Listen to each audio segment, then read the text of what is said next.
સુરત શહેરના અલગ-અલગ વિસ્તારોમાંથી મોબાઈલ ચોરી કરતા તસ્કરોને ઉધના પોલીસ સ્ટેશનની સર્વેલન્સ ટીમે પકડી પાડ્યા છે. પોલીસે કુલ 289 મોબાઈલ ફોન કબજે કરી અંદાજિત 16,89,000 રૂપિયાનો મુદ્દામાલ મળી આવ્યો છે. પોલીસ કમિશનર અનુપમસિંહ ગેહલોત, ખાસ પોલીસ કમિશનર વાબાંગ જામીર, નાયબ police commissioner doctor Kanan Desai અને મદદનીશ પોલીસ કમિશનર સી ડિવિઝનના માર્ગદર્શન હેઠળ આ કાર્યવાહી હાથ ધરવામાં આવી હતી. ઉધના પોલીસ સ્ટેશનના પોલીસ ઇન્સ્પેક્ટર એસએન દેસાઈ તથા સેકન્ડ પોલીસ ઇન્સ્પેક્ટર જેએસ જાંબેરેના માર્ગદર્શન હેઠળ સર્વેલન્સ ટીમ પેટ્રોલિંગ દરમિયાન બાતમીના આધારે ખત્રીનગર બ્રિજ નીચે તસ્કરોને પકડી પાડ્યા હતા.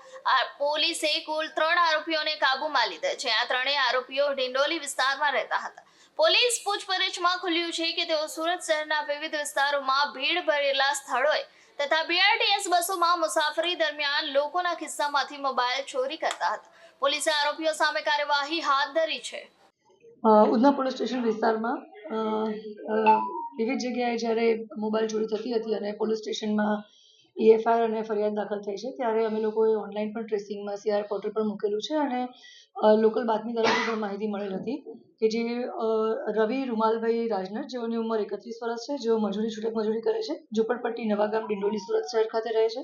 અને બીજા સંતોષ ઉર્ફે લંગડા બાબુભાઈ ગાયકવાડ, જેમની ઉંમર 44 વર્ષ છે, જેઓ પણ છૂટક મજૂરી કરે છે અને સંતોષીનગર ઝુંપડપટ્ટી નવાગામ ડિંડોલી સુરત શહેર ખાતે રહે છે. આ બંને જણા વિવિધ માર્કેટો, ભીડભાડવાળી જગ્યા, બીઆરટીએસ, જેમ કે નવરાત્રી છે કે કોઈ પ્રસંગ, ગણપતિજીનો જે ઉત્સવો હોય છે, જ્યાં ભીડભાડવાળી જગ્યા છે ત્યાંથી આ મોબાઈલની ચોરી કરી અને અલગ અલગ જગ્યાએ વેચતા હતા. એમાંથી એમનો સંપર્ક થયો છે કે જેઓ ધીરજ રવિન્દ્રભાઈ જોપે છે, જેઓ ની ઉંમર 25 વર્ષ છે અને જેઓ એરલાઇન્સમાં જોબ પણ કરે છે અને એમણે એન્જિનિયરિંગનો અભ્યાસ કરેલો છે. એમણે એવિયોનિક એક્સપર્ટ છે તેઓ, અને એરક્રાફ્ટ મેન્ટેનન્સ એન્જિનિયરિંગમાં કામ કરે છે, જે આ ધીરજ છે તે. અને છેલ્લા 1 વર્ષથી એમને દિલ્હીથી અહીંયા એરલાઇન્સમાં ટ્રાન્સફર થઈ હતી. સુરત એરપોર્ટ ખાતે ધીરજ જોબ કરે છે છેલ્લા 1 વર્ષથી. આ જે બંને આરોપી છે, રવિ રૂમાલભાઈ રાજનર અને સંતોષ ઉર્ફે લંગડા, જેઓ બહારથી આ રીતે ચોરી કરી અને મોબાઈલ આ જે એન્જિનિયર છે ધીરજ જોપે એમને આપતા હતા. ધીરજ જોપે વિવિધ ટૂલ્સનો ઉપયોગ કરી, જેમ કે ઓનલાઈન પણ ટૂલ્સ છે, બીજા ટૂલ્સ ખરીદી, અનલોક ટૂલ્સ છે, જેમાં સેમ એફડબ્લ્યુ ટૂલ્સ છે અને 3U ટૂલ્સ પણ એમના લેપટોપમાંથી મળી આવેલ છે. પોલીસની તપાસ દરમિયાન વિવિધ ટૂલ્સનો ઉપયોગ કરી અને ફોનને અનલોક કરવો, એના વિવિધ સ્પેર પાર્ટ્સ લેવા, વિવિધ સ્પેર પાર્ટ્સ અલગ કરવા, મધરબોર્ડ અલગ કરવું, એ બધા નાના સ્પેર પાર્ટ્સ અલગ કરી અને વિવિધ માર્કેટમાં પણ એ વેચતા હતા.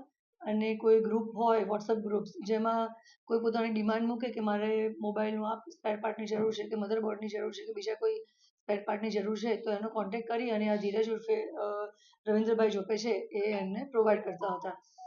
પોલીસને ઇન્ફોર્મેશન મળી હતી કે આ ધીરજ રવિન્દ્રભાઈ જોપે, કે જેઓ એન્જિનિયર છે અને આ રીતે કામ કરી રહ્યા છે, ત્યારે પોલીસે એમના ઘરે જઈને સર્ચ કરતા આશરે 250 જેવા 250 જેવા મોબાઈલ એમના ત્યાંથી મળ્યા છે અને પોલીસે કબજે કર્યા છે અને આરોપીને પણ અમે અટક કર્યા છે. 264 જેવા મોબાઈલ અમને મળ્યા છે ત્યાંથી.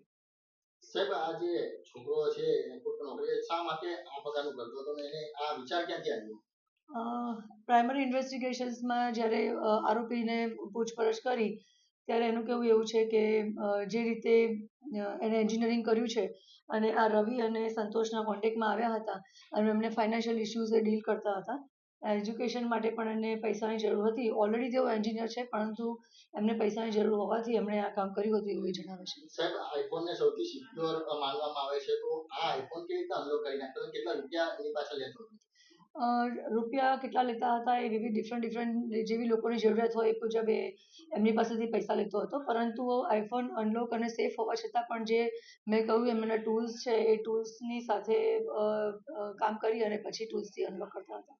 એટલે સર પાસવર્ડ ખોલી નાખ્યો તો શું કરતો હતો?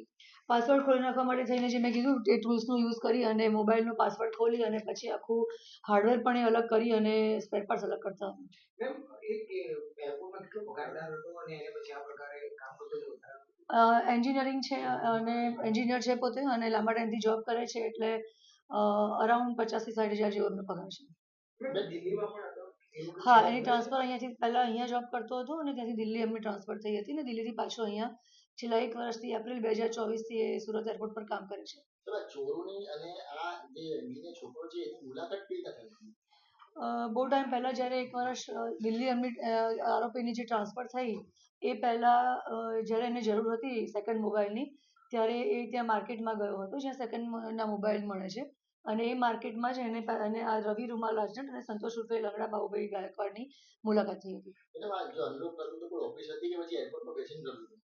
ના, એ મોસ્ટલી આ બધું કામ એમના ઘરેથી કરતા હતા પ્રાઇમરી ઇન્વેસ્ટિગેશનમાં. આ સાથે જ સમાપ્ત થાય છે આજના મહત્વના સમાચાર. વધુ સમાચાર માટે જોતા રહો શિવ ચેનલ. નમસ્કાર.